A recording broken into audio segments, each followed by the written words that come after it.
hope so. Most of my paycheck goes on rent.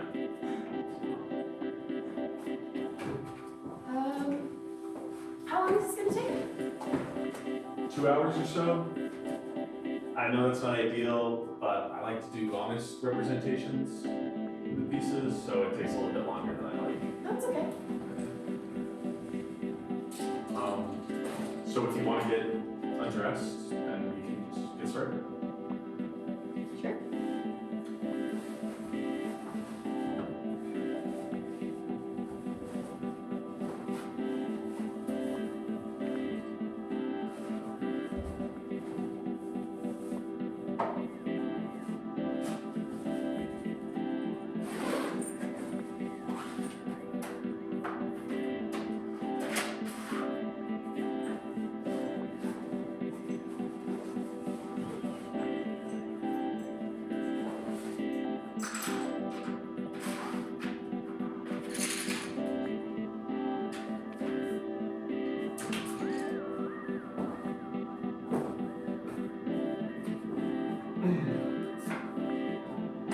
And, we can take a break at any time, stretch.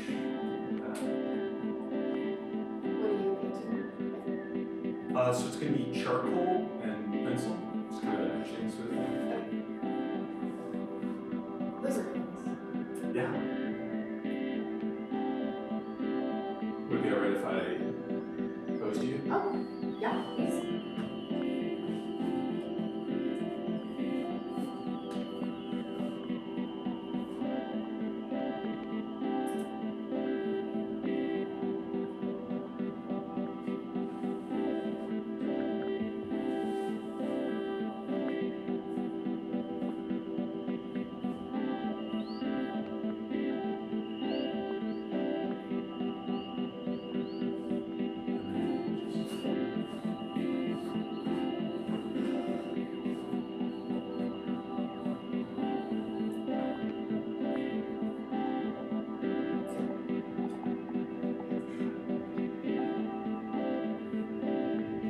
Today is the 12th day of the second month. The time is shortly after 2. Tomorrow, on the 13th day, I will be 27 years old. My friend asked me to model for her classmate's final project today. I'm not sure why she asked. Not sure why I agreed. I only met Daniel once. A party in the East Village a few months back. The place was small and got hot quickly, so I stepped out for a cigarette. Daniel was already outside, halfway through his own. I forgot my lighter, so he offered me his. I slipped into my pocket afterwards without thinking, and he didn't ask for it back. It's in my left coat pocket right now. I like putting lighters there. Should I return it when this is over, or is that opportunity already passed? Daniel probably forgot. Maybe that's why he was so quiet on the walk here this morning.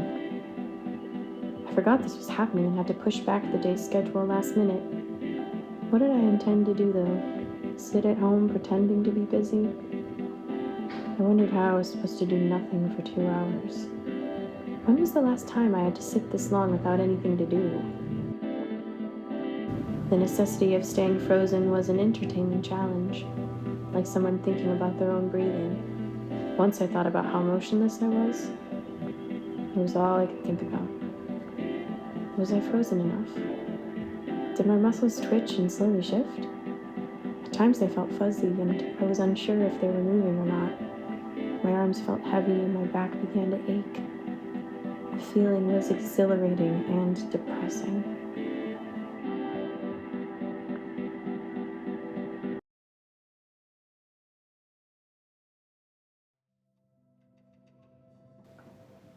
The painting process interested me a lot.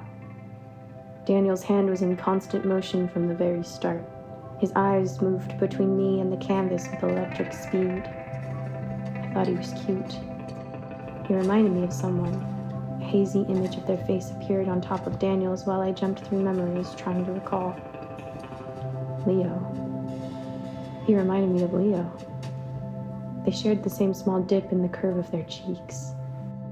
I hadn't thought of him in over 3 years, but now, all at once, he appeared in my mind.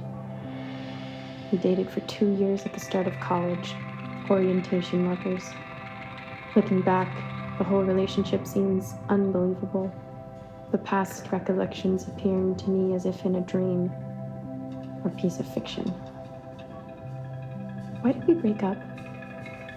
I couldn't remember the reason. It happened 6 years ago, on the 12th day of the second month. The time was just before 5. We sat outside a cafe on the corner of 24th and 9th. The sun was dipping behind the buildings, and swashes of sunlight reflected off the glass window, scattering strings of golden light across the street.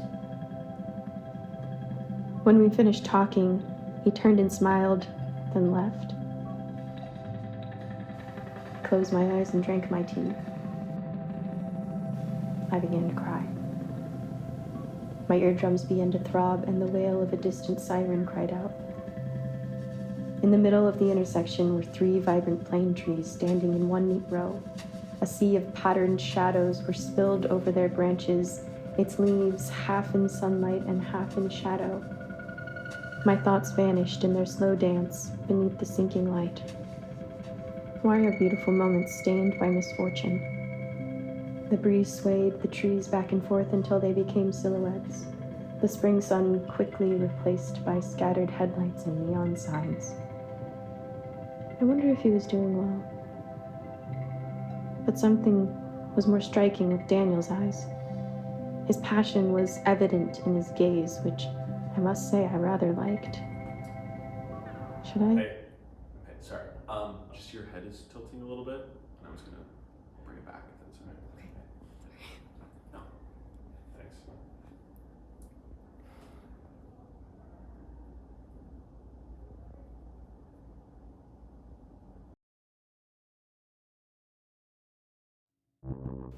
I was quickly reminded of my inability to move. I jumped from thought to thought, trying in vain to ignore this feeling. I couldn't escape it. The image of a tree standing in a windless field appeared in my mind. All I could do was wait. What did people in the early 18th century think of when posing for their own portraits? Admittedly, the question was rather silly, but it fascinated me. Posing must have lasted a whole day. The idea of this terrified me. I pictured myself in a large dress with a hooped petticoat beneath it, and my right hand resting on my lap would be a folding fan. Dim sunlight softened by clouds bloomed through the large towering windows, and to the right of the room a small fireplace flickered warm light across the exquisite decorations and veneered furniture. A shower of thoughts passed through my mind at fierce speeds. My husband, the king, was still away, which meant he was fox hunting or with his mistress. Later, when this painting was over, Louisa would come over for tea in the parlor. A baroness. She chose to stop in the nearby village every morning to pick up 2 loaves of warm bread. Eventually, she left her husband and married the baker. Would a queen watch the artist painting her for so long that she would fantasize of being the painter herself? Would she go on to try painting over playing cards? Looking around, I found myself sitting in a theater with no audience. On the stage, illuminated by a beam of light, sat an artist with his easel. Was watching a play no different than posing for a portrait? Both require subject. Both create art on the stage. Both require volunteered passivity. But only one is perceivable during the life of its creation. When the performance ends, the visible art disappears with it. The other remains transparent until its creative depiction completes. Only after does it allow itself to be realized. The art stays perceivable in the present. The dress's fabric began to suffocate me and tighten around my chest.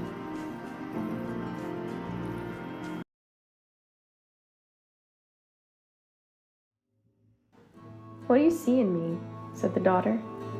"The beautiful, which is the harmony of the universe. There are lines in your form which I have only found in the movement of the stars, in the melody of strings, in the vibrations of light. "You are a child of heaven," replied the officer. "So are you."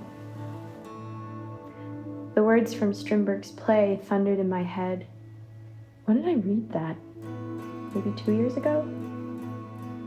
I wondered when I had last read a book or written a letter. My parents were never around when I was a kid. My older brother left home because of them. Every so often, a book would arrive in the mail with a postcard and messy scribbles on the back. Sometimes it only had one sentence. Other times, it filled the full card, spilling onto the front where the cheesy location photo was laminated. I would read his books late into the night, the soft orange glow of the desk lamp illuminating the pages. Then one day, the books stopped arriving. I remember the last one he mailed. It was the 12th day of the second month. I don't remember the time. I was 15 years old. The book was James Joyce's A Portrait of the Artist as a Young Man. In the front cover, with his stupid, messy handwriting, he wrote the words, "Happy birthday, young artist." Why did I never write back to him? I imagined myself writing a letter, then tore it to pieces in my mind. It didn't matter anymore. Instead, I studied Daniel's face to distract myself from my inability to move. I could glimpse the faint impressions of his painting reflected in his eyes. If my sight could travel further and take the leap with more force, I would be staring into my own visage. My mind gravitated towards the small dip in his cheek again. When I was a kid, I would stare out the car window and imagine someone running along the horizon, climbing up the hills, jumping over rooftops, and traversing across power lines. My eyes scanned the edges of his face with the same childlike curiosity. I was irritated by the thought of which of my features stood out to Daniel. What was he painting? Some mornings I'll study my face in the mirror, the same manner he is now. The features are my own. People tell me I have my father's nose, and my mother's eyes, and my lips, a blend of the two. Why is there so much abstraction and conflict between us? Every time my mother and I looked at one another from our mirrored windows, a sense of repulsion roared through my body, but I turned away. And as a punishment, traces of her were forever petrified across my face. So my features are my own, perhaps. Hopefully I have my brother's heart.